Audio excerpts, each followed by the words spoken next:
دیتے ہیں.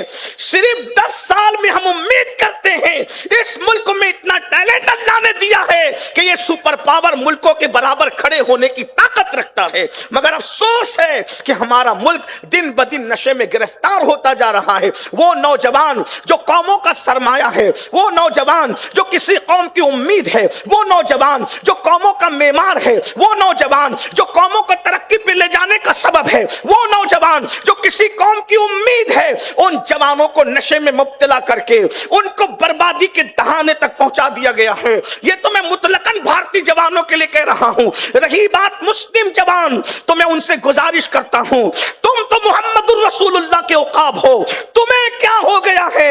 ارے عقاب جو جنگل کا ہے وہ غلاظت پر نہیں بیٹھتا, وہ پیشاب پر نہیں بیٹھتا, وہ مردار پر نہیں بیٹھتا. جب جنگل کا عقاب اتنا باغیرت ہے تو مدینے کی سرکار کے عقاب کو کتنا باغیرت ہونا چاہیے. ارے تم ہی تھے جس کے لیے اقبال جیسے کو کہنا پڑا, دی اذانیں کبھی یورپ کے کلیساؤں میں اور افریقہ کے تپتے ہوئے صحراؤں میں, دشت تو دشت ہے, دریا بھی نہ چھوڑے ہم نے, بحر سلمات میں دوڑا دیے گھوڑے ہم نے.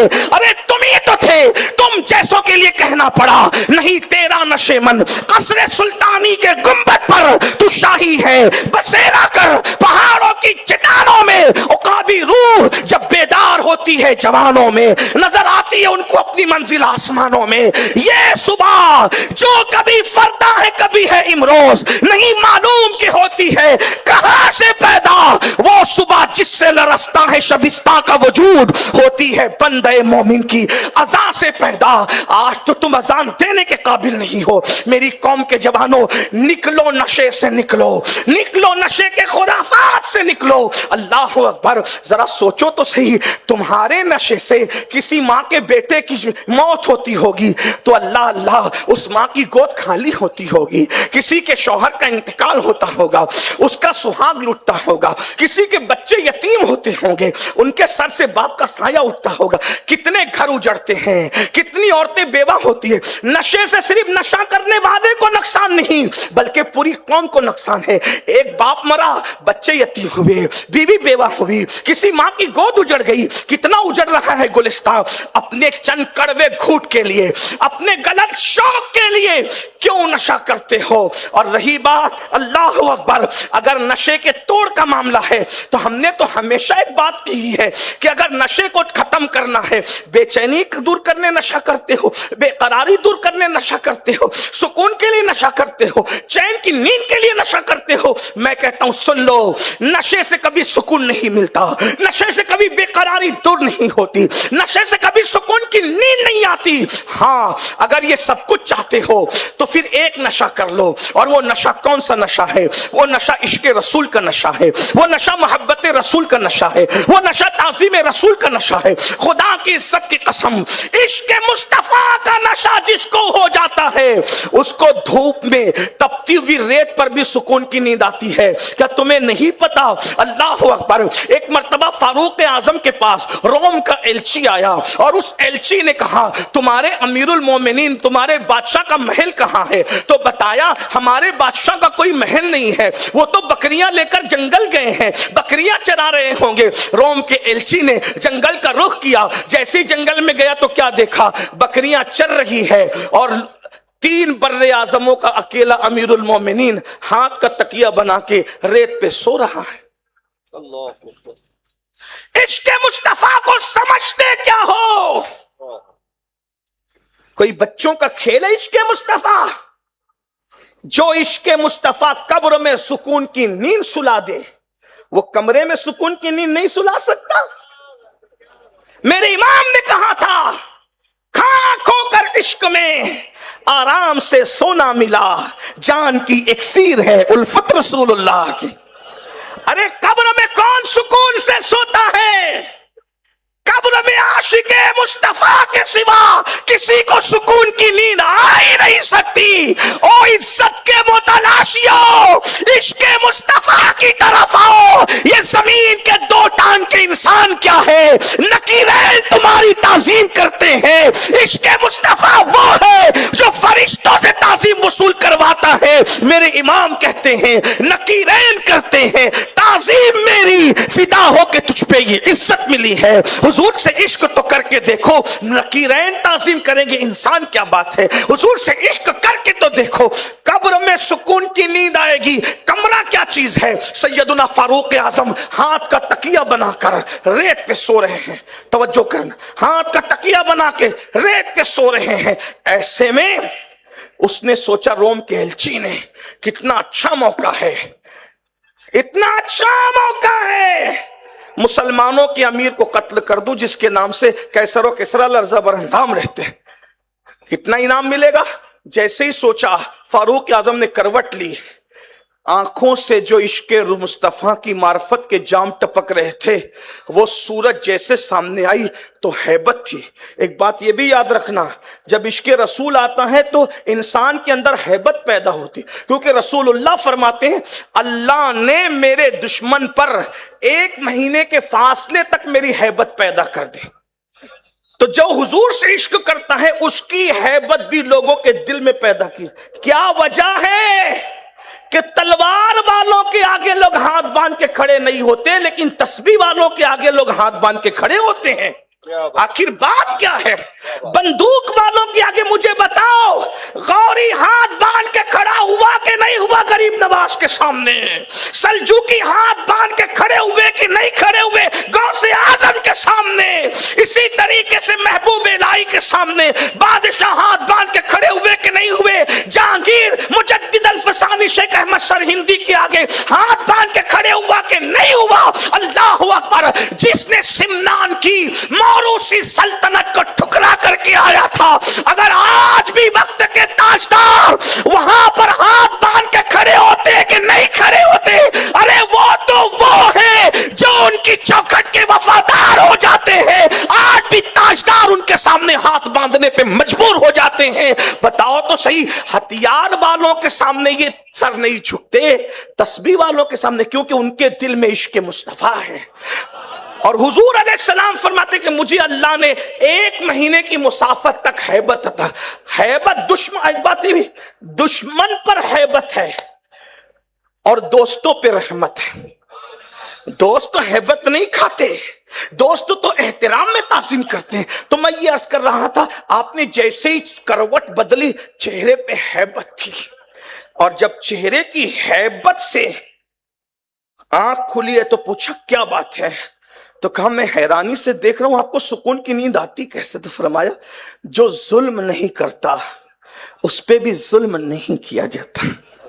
توجہ تو کریں, عاشقوں کو ریت پہ نیند آتی ہے, ریت پہ کسی کو نیند آتی ہے؟ حضرت علامہ صوفی پیر السید اسلم میاں صاحب بھی موجود ہے, ذرا ان سے پوچھیں ریت پہ کسی کو نیند آتی ہے؟ حضور معین المشائخ سے پوچھے, علماء سے پوچھے, ریت تبتی ہوئے لوگوں کو نرم گدوں پہ نیند نہیں آتی, ریت پہ کیا؟ لیکن عاشقوں کو ریت پہ بھی نیند آتی. عشق وہ ہے جو سلا دیتا ہے. ہاں ہے حضور تاج الشریعہ کے 2 مصرے مجھے یاد آ گئے, کہتے ہیں میں مروں تو میرے مولا تو ملائکہ سے کہہ دے کوئی اس کو مت جگانا ابھی آنکھ لگ گئی ہے, تیرے دامن کرم میں جسے نیند آ گئی ہے, جو فنا نہ ہوگی ایسی اسے زندگی ملی ہے. اندازہ تو فرمائے, ذرا غور تو کیجئے. تو میں بات کو آخری کے طور پہ جو حدیث پڑھ رہا تھا سن لیں. نشہ صرف انسان کو قتل تک, زنا تک, بدکاری تک نہیں, کفر تک بھی پہنچا چکا نشہ, اور وہ بھی